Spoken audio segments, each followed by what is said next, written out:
예배하는 가정, 모이는 교회라고 하는 올해의 표를 따라서 매월 첫째 주일은 가정을 생각하는 말씀을 함께 나누고 있습니다. 오늘은 짝믿음의 가정을 위한 기도, 이런 제목으로 하나님 말씀을 함께 나누려고 합니다. 짝믿음인 어떤 여집사님의 간증을 한 가지 소개해 드리려고 합니다. 최근 남편으로부터 이혼하자는 말을 들었습니다. 그러다가 어느 권사님의 도움으로 작정 기도를 하게 되었습니다. 남편이 축복의 통로라고 하시는 그 권사님이 중보 기도를 해야 한다고 하는데, 그 권사님의 말씀에 처음에는 반감이 들었습니다. 그래서 불만 가득한 심정을 하나님께 쏟아놓았습니다. 그런 제게 하나님은 다시 한번 남편을 위해 기도할 것을 명령하셨고, 저는 그 말씀에 순종하기로 마음먹었습니다. 그렇게 남편을 위한 기도가 시작되었습니다. 그러자 기도를 시작한 지 오래지 않아서 남편에 대한 저의 회개가 터져 나왔습니다. 남편을 진정으로 존중하지 않은 제 모습이 얼마나 교만한지 하나님께서 기도 중에 제 속에 있는 더러운 죄를 보여주셨습니다. 마사지 샵을 하면서 손님들에게는 죽게 하듯 최선을 다하고자 생각해 왔으면서도 정작 내 남편에게는 숨막히는 냉랭한 도끼를 풍기며 살아왔습니다. 그런 제 모습을 본 이후로 가만히 있을 수가 없었고, 새벽마다 회개하며 하나님 앞에 무릎을 꿇었습니다. 그러자 주님은 제 마음에 다가오셨고 위로해 주셨습니다. 물론 불신 남편과 함께 사는 일이 여전히 쉽지 않지만, 그래도 하나님이 짝지어 주신 것을 사람이 나눌 수 없다는 말씀과 한 영혼의 구원을 통하여 믿음의 가정을 세우고픈 간절한 소원으로 요즘도 예수님처럼 내가 죽어야지 생각하며 최선을 다해 살고 있습니다. 이런 간증입니다. 저는 개인적으로 이렇게 결혼을 해서 제 아내와 함께 나란히 예배당에 앉아서 예배드리는 것이 꿈이었어요. 그리고 결혼한 후에 그렇게 된 것이 얼마나 감사한지 몰랐어요. 물론 지금은 이제 목사가 되어가지고 같이 앉아서 예배드릴 수는 없습니다만은, 그래도 그렇게 함께 교회에 나올 수 있다고 하는 것이 참 행복하고 하나님께 감사를 드린 일입니다. 많은 그리스도인들이 예수를 믿고 그렇게 자기 아내와 남편과 손을 잡고 하나님께 나와서 나란히 예배를 드리고 싶은 그런 분들이 참 많이 있고요. 그렇지만은 그 꿈을 아직도 이루지 못하는 분들도 많이 계십니다. 하나님께서 그런 분들에게 위로와 격려와 새 힘을 허락해 주시기를 바랍니다. 우리가 잘 아는 말씀이 있죠. 주 예수를 믿으라, 그리하면 너와 내 집이 구원을 얻으리라. 여기 말씀 보면은 너와 내 집이 구원을 얻으리라, 그렇게 말씀하고 있어요. 하나님의 구원이라고 하는 것은 개인을 통해서 가정에까지 미친다 하는 것을 알 수가 있죠. 오늘 우리가 구약의 말씀, 출애굽기 19장 3절의 말씀에도 보면은 너는 이같이 야곱의 집에 말하고 이스라엘 자손들에게 말하라, 이렇게 말씀하고 있어요. 야곱의 집은 바로 하나님께서 이스라엘 자손들을 하나의 가정으로 보시고 계시는 거죠. 그래서 그 가정에서 태어난 자손들에게는 무조건 할례를 주라, 그렇게 말씀했어요. 하나님의 언약의 백성이 됐다는 말이죠. 그처럼 하나님께서는 한 가정을 통째로 하나님의 공동체로 만드는 것을 기뻐하시는 것입니다. 그러면 여러분, 우리가 짝믿음의 가정을 위해서 어떤 기도가 필요할까요? 첫 번째로는 짝믿음의 가정은 지지의 기도가 필요합니다. 지지해 주는 거죠. 붙잡아주고 그리고 격려해 주는 그 기도가 필요합니다. 짝믿음은 이상한 일도 아니고 잘못된 일도 아닙니다. 한 가정이 전도되는 과정에서 자연스럽게 나타나는 현상이지요. 고린도 교회에도 짝믿음의 가정들이 많이 있어서 사도 바울은 그들을 위한 가르침을 주셨습니다. 당시에 고린도 교회 성도들은 모두 다 새로 예수를 믿고 구원받은 그런 사람들이었습니다. 그러다 보니까 부부가 같이 믿는 가정도 있었지만은 그렇지 못한 가정들도 많이 있었습니다. 그런데 그들 중에는 이렇게 믿지 않는 자들과 함께 살아서는 안 된다, 예수를 믿었으면서 믿지 않는 자와는 이제는 결별을 해야 된다, 갈라서야 한다, 이렇게 주장하는 사람들이 있었어요. 왜냐하면은 믿는 자들이 믿지 않는 배우자로 말미암아 부정하게 된다고 생각했기 때문입니다. 그래서 오늘 바울은 고린도전서 7장 12절에서 13절에 이렇게 말씀하고 있습니다. 그 나머지 사람들에게 내가 말하노니 이는 주의 명령이 아니라 만일 어떤 형제에게 믿지 아니하는 아내가 있어 남편과 함께 살기를 좋아하거든 그를 버리지 말며, 어떤 여자에게 믿지 아니하는 남편이 있어 아내와 함께 살기를 좋아하거든 그 남편을 버리지 말라. 믿지 않는 배우자라고 해서 버리지 말라라고 말씀하십니다. 그 이유가 무엇입니까? 바로 다음 14절에 보면은 믿지 아니하는 남편이 아내로 말미암아 거룩하게 되고 믿지 아니하는 아내가 남편으로 말미암아 거룩하게 되나니 그렇지 아니하면 너희 자녀도 깨끗하지 못하니라. 그러나 이제 거룩하니라. 여러분, 그들이 믿지 않는다고 해가지고 남편이나 아내를 버리지 말아야 할 이유가 바로 여기 있어요. 그들 때문에 믿는 자가 더럽혀지거나 속되게 되는 것이 아니라 오히려 믿는 자로 말미암아 믿지 아니하는 배우자가 거룩하게 된다고 말씀하기 때문이에요. 어떻게 배우자가 믿는 배우자 때문에 거룩하게 될 수가 있을까요? 이것은 두 가지로 설명할 수가 있습니다. 첫 번째는 믿지 않는 배우자라 할지라도 이 믿는 배우자가 주는 선한 영향력 때문에 그가 거룩해질 수 있다는 것이죠. 믿지 않는 자라도 믿는 자와 함께 계속해서 같이 살면은 믿는 자가 하나님을 섬기는 그 모습을 보게 됩니다. 하나님을 섬길 때 얼마나 간절한 마음으로 하나님께 기도하고 하나님을 의지하고 그리고 그 뜻대로 살려고 애를 쓰는가 하는 그 모습을 보면서 믿지 않는 자도 큰 영향을 받게 돼요. 그래서 깨끗해지는 것이죠. 이런 도덕적인 영향 때문에 그들이 거룩해진다, 이렇게 해석이 되는 것입니다. 또 두 번째는 뭐냐면 그리스도인에게 약속하신 하나님의 축복이 그 그리스도인 개인에게만 머무는 것이 아니라 그와 함께 사는 가족들에게도 함께 부어지기 때문입니다. 여러분, 하나님께서는 한 사람을 통해서 다른 사람 모두를 구원하기를 기뻐하세요. 이 바울이 전도 여행을 했을 때에 배를 타고 가다가 풍랑에 만났거든요. 바울은 죄수였어요. 그런데 하나님께서 그 풍랑을 만난 배의 모든 사람들을 다 구원해 주십니다. 왜 그렇습니까? 바로 바울을 살리기 위해서예요. 바울을 살려서 로마에 가서 복음 전파하도록 하기 위해서 그 배에 탄 사람 한 사람도 생명을 손상하지 않을 것이라고 약속해 주시고 그들을 모두 살려주시는 것을 보게 돼요. 여러분, 우리가 예수 믿는 사람이 한 사람뿐이라도 그 가정이 구원받게 될 줄을 믿으시기 바랍니다. 나 혼자 예수 믿고 나 혼자 교회 다니는 것, 이것이 참 힘들고 어려운 일이지만은 그러나 실망하지 마세요. 낙심하지 마세요. 하나님의 축복이 그에게만 있는 것이 아니라 그 사람과 함께 사는 모든 가족들에게 임하기 때문입니다. 어떤 분들은 배우자가 교회를 안 나오는데 예수 안 믿는 건 아니에요. 세례도 받았고요. 그리고 자기 입으로 믿는다고도 그래요. 그런데 교회는 안 나와요. 다른 교회 나가요. 그리고 또 교회 안 나와요. 이제 그런 분들이 있어요. 그런 분들도 짝믿음의 가정이라고 할 수 있을까요?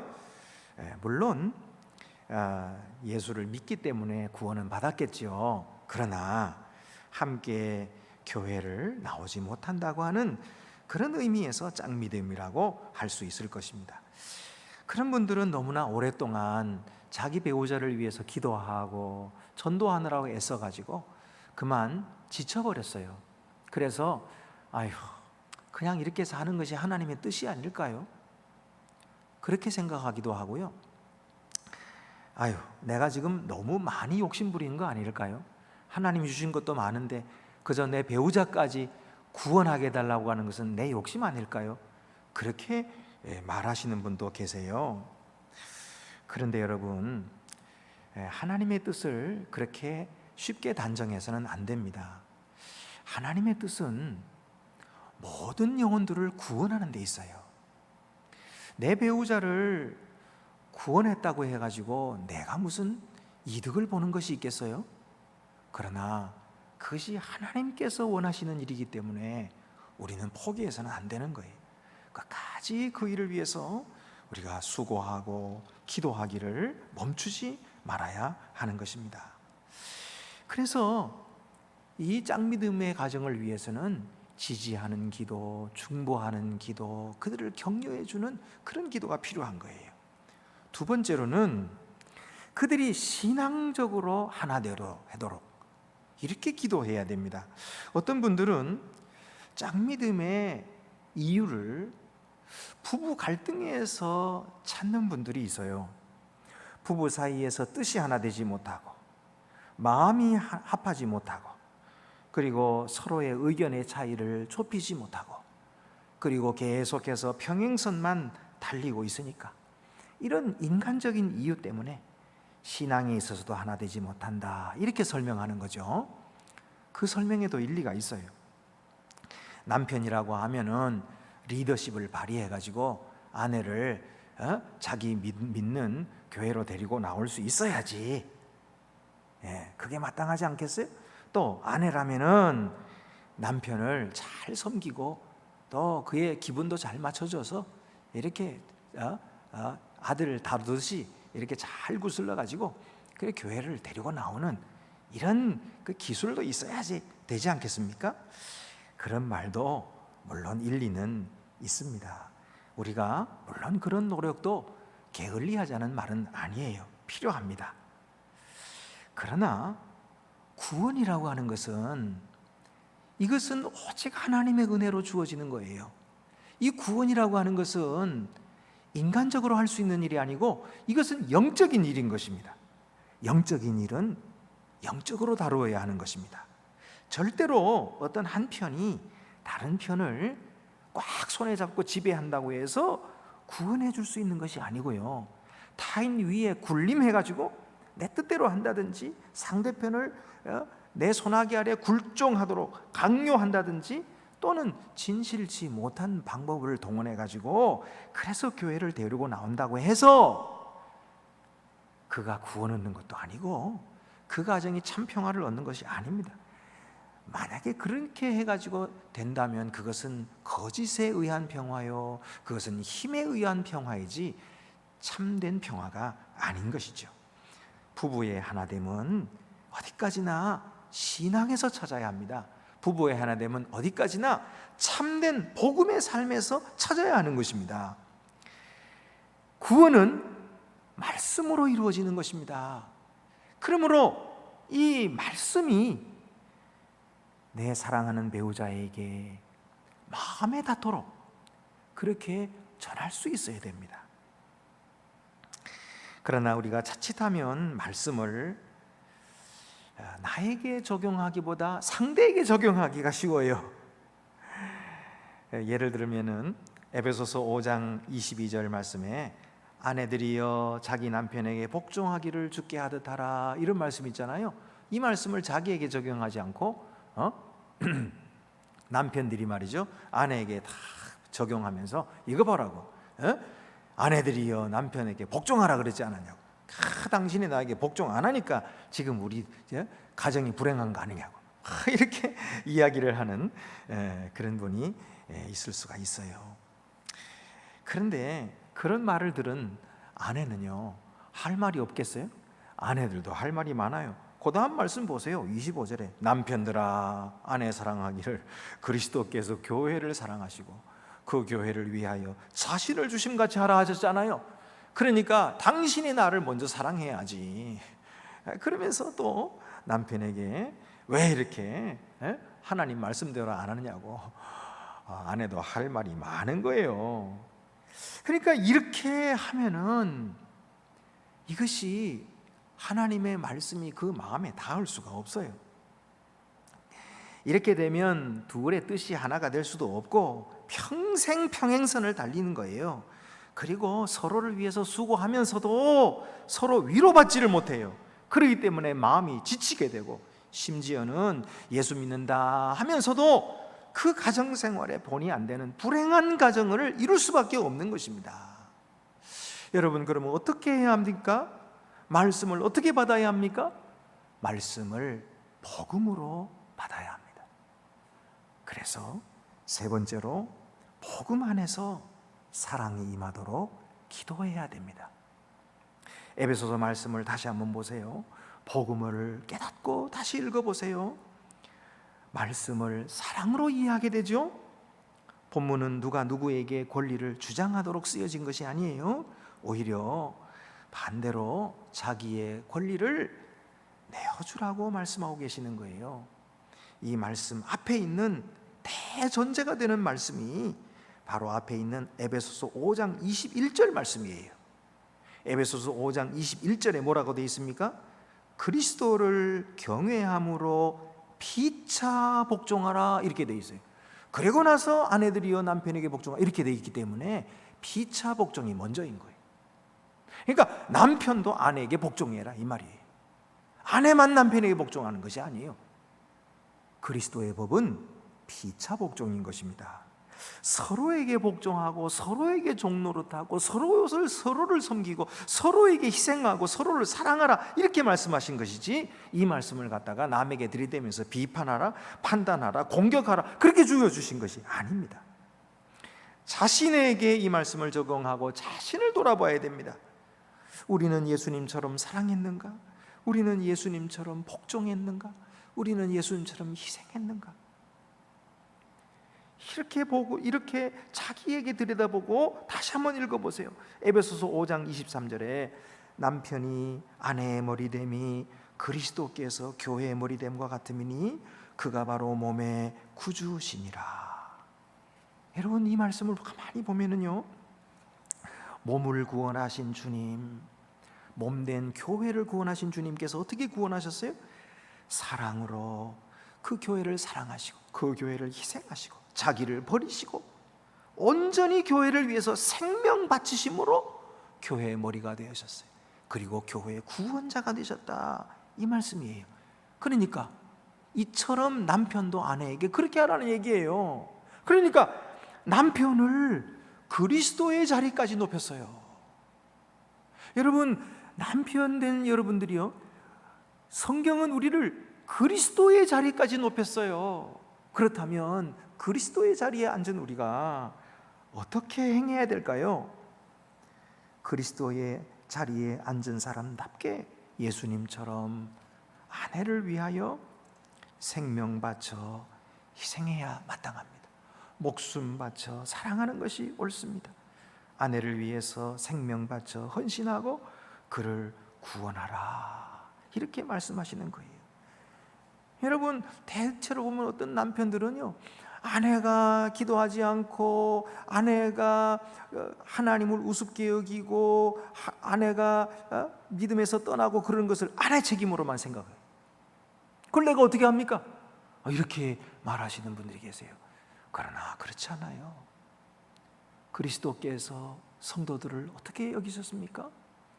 성도들의 구원을 자기 생명보다도 더 귀하게 여기서 자기 책임이라고 생각했어요. 여러분, 아내가 교회를 나오지 않는 문제는 사실은 아내의 책임도 있지만 남편의 책임도 있다는 사실을 우리가 솔직하게 인정해야 돼. 하나님 앞에 인정해야 돼. 그리고 하나님 앞에 내가 대신 회개해야 돼. 가정의 제사장으로서 내가 회개하는 그 일에서부터 시작되는 것입니다. 아내가 먼저 예수를 믿었습니까? 그렇다면 아내를 하나님께서 제사장으로 세우셨어요. 그러면 아내가 제사장으로서 남편을 위해서 대신 회개해야 됩니다. 나의 죄를 회개하듯이 회개해야 돼. 그럴 때에 놀라운 기적이 일어납니다. 구원이 일어나는 거죠. 24절 말씀에도 보면 그러므로 교회가 그리스도에게 하듯 아내들도 범사에 자기 남편에게 복종할지니라. 아내들 남편이 믿든지 안 믿든지 오늘 이 말씀부터 실천해야 돼요. 그래서 남편을 구원하려면 내가 먼저 말씀에 복종해야 돼요. 남편에게 복종해야 돼요. 남편도 마찬가지예요. 25절에 남편들아 아내 사랑하기를 그리스도께서 교회를 사랑하시고 그 교회를 위하여 자신을 주심 같이 하라. 무슨 뜻입니까 이것이? 아내를 위해 목숨 바치라 이 말이에요. 아내를 위해 죽으라 이 말이에요. 쉬운 말이 아닙니다 여러분. 그 후에 26절 27절에도 이렇게 하면 그리스도께서 교회를 깨끗하게 하신 거지. 그리스도께서 교회를 거룩하게 하고 그리스도께서 교회를 영광스럽게 세우신 것처럼 너희 남편들아 아내들을 그렇게 깨끗하게 하고 거룩하게 하고 영광스럽게 세워주라. 이렇게 말씀하고 계시는 거예요. 그러니까 대체로 보면 저도 그렇습니다만 아내들 앞에서 자존심 세우려고 하잖아요. 조금 자존심 무너지면 그냥 화를 내고 막 그러죠. 여러분, 그런데 우리 주님은 우리를 위해 그렇지 않으셨거든요.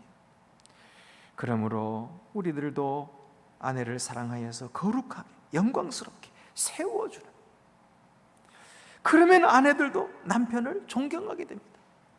여기에서 구원이 샘솟는 것입니다.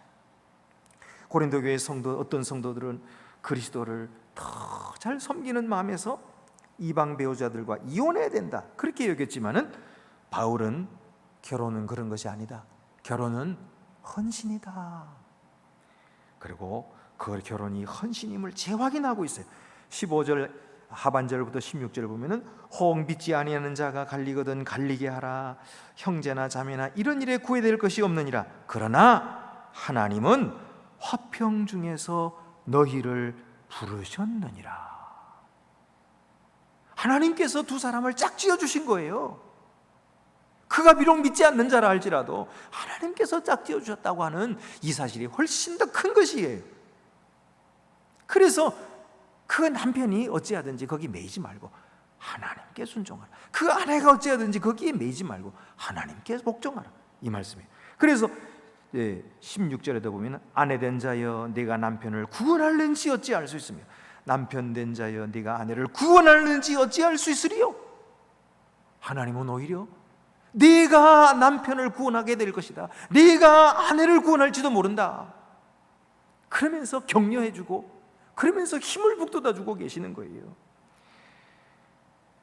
여러분, 그러므로 결혼을 계획하신 하나님께서는 이 믿는 자의 태도, 이 믿는 자의 태도가 상대가 나에게 어떻게 하든지 간에 상관없이 하나님 앞에 하나님이 세우신 결혼의 도를 따라서 화평을 추구하면 하나님께서 그 가정에 은혜를 베풀어 주시고 하나님께서 그 가정에 구원을 베풀어 주실 줄 믿으시기를 바랍니다. 오늘 우리가 읽은 복음서 말씀 마태복음 23장 13절과 15절, 그다음에 그 이유도 보면은 이게 화 있을진저, 예수님께서 이 바리새인들에게 막 진노를 내리시는, 저주하시는 이런 말씀을 하십니다. 왜 그렇게 하시네요? 화 있을진저 외식하는 서기관들과 바리새인들이, 서기관들과 바리새인들이 외식하기 때문에, 외식하기 때문에. 외식이 뭡니까? 외식은 겉다르고 속다르, 겉을 번드르르하게 꾸미는 것을 외식이라고 해요. 속은 그렇지 않으면서, 속은 더러우면서 겉으로만 좋은 척 하는 거예요. 그들은 종교 지도자들로서 백성들에게 많은 영향을 주는 사람들이었어요. 신앙의 모범이 되어야 할 사람들이었어요. 그런데 그들이 겉다르고 속다르게 생활했던 거예요. 그들은 민족을 위해서 기도한다 그러지만은 사실은 그들의 그 겉다르고 속다른 이 외식이 민족을 패망으로 끌고 가고 있었던 것입니다. 유대 민족을 위해서 그들은 기도한다고 말했지만은 정작 자기들의 가정들은 행복하지 못했어요. 집 밖에서는 존경받으면서도 집 안에서는 존경받지 못했습니다. 남들에게는 사랑하라 말하면서도 자기 집안에는 사랑이 없었습니다. 예수님은 이 위선을 가리켜서 누룩이라 이렇게 말씀하는 거예요. 누룩이 뭐예요? 누룩이 밀가루 속에 들어가가지고 그것을 부풀어 오르게 만드는 거예요. 속은 텅텅 비는데 겉에는 대단히 큰 것처럼 만들어 버리는 거예요. 이게 바로 누룩이에요. 겉으로는 번들어하게 굉장히 믿음 좋은 것 같고 그렇지만 속에는 하나도 사랑도 없고 기쁨도 없고 자원함도 없고 억지로 끌려다니는 불행한 신앙생활, 불행한 가정생활, 이것이 바로 외식이다 말이에요. 예수님은 이런 외식을 그런 것을 조심하라 이렇게 말씀했어요. 이 외식이 바로 공동체를 위선으로 부풀게 하고 타락시킨다. 한 지도자의 위선이 그 공동체를 다 타락시킨다는 거예요. 그래서 이 위선을 조심하라 이렇게 말씀하십니다. 오늘 우리는 바리새인들을 절대로 본받아서는 안 됩니다. 말로만 사랑한다 하면서 행동으로 사랑하지 못하면 이들보다 결코 낫다고 할 수 없을 것입니다. 그러나 주님께서는 이어서 무엇을 말씀하십니까? 39절 말씀에 보면은 찬송하리로다 주의 이름으로 오시는 이여 하는 소리를 들을 때가 올 것이라 그랬어요. 찬송하리로다 주의 이름으로 오시는 이여, 이 무슨 말씀입니까? 바로 우리 주 예수 그리스도, 하나님의 아들이신 예수 그리스도께서 구원자로 이 세상에 오시는 것을 말하는 것입니다. 그가 예루살렘 성에 입성하게 될 것을 예수님께서 말씀하고 계시는 거예요. 그가 온 인류를 구원하시게 될 것을 말씀하고 계시는 것입니다. 여러분, 우리를 위하여 십자가를 지시는 주님으로 말미암아 우리의 가정은 구원될 줄로 믿습니다. 나는 부족하고 나는 연약합니다. 나로서는 내 배우자를 구원할 수도 없고 어찌할 수도 없습니다. 그러나 우리 주님은 강하십니다. 우리 주님은 능력이 많으십니다. 그가 구원하실 것입니다. 그가 우리를 일으켜 주실 것입니다. 그가 우리의 가정을 구원하시고 다시 살리시고 회복시켜 주시고 온전케 하실 것입니다. 우리는 연약하여 부끄러운 사람들입니다. 그러나 주께서 우리를 사랑하십니다. 주께서 우리를 건지십니다. 이 소망을 가지고 우리는 꾸준히 지금과 같이 앞으로도 달려가십시다. 짝믿음의 가정이여 낙심하지 마십시오. 주님께서 함께 하십니다. 여러분의 믿음을 통해서 온 가정을 구원하시게 될 것입니다. 여러분의 모든 후손들도 구원받게 될 것입니다. 어려움이 올지라도 결코 낙심하지 않는 이 믿음을 굳게 붙잡을 때 하나님을 기쁘시게 해드리는 것입니다. 오늘도 기도로서 좋은 본을 보여드리고 진실되게 하나님을 믿는 이 신앙생활을 본으로 보여줌으로써 하나님의 말씀이 전파되게 하고, 그리고 가정을 구원하고 교회를 살리고, 그리고 이 나라를 살리고 이 세계를 살리는 거룩한 주님의 종들이 다 되시기를 간절히 바랍니다. 기도드리시겠습니다. 은혜로우신 아버지 하나님, 우리들은 간절히 원하고 바라지만은 우리의 뜻대로 아직 이루어지지 않고 있습니다. 그러나 아버지 하나님, 우리가 포기하지 말게 하시고 낙심하지도 말게 하여 주시옵소서. 주님께서 영혼을 건지시기를 원하시고 주님께서 만백성이 구원받기를 원하신다고 하는 이 귀한 사실을 끝까지 믿게 하여 주시고, 하나님께서 온전히 이루실 때까지 믿음의 기도를 그치지 말게 하여 주시고 노력하기를 그치지 말게 하시고, 하나님 앞에 내가 먼저 순종하여서 온 가정을 구원하는 복된 주의 가정 되게 하여 주시옵소서. 우리 주 예수 그리스도의 이름으로 기도드리옵나이다. 아멘.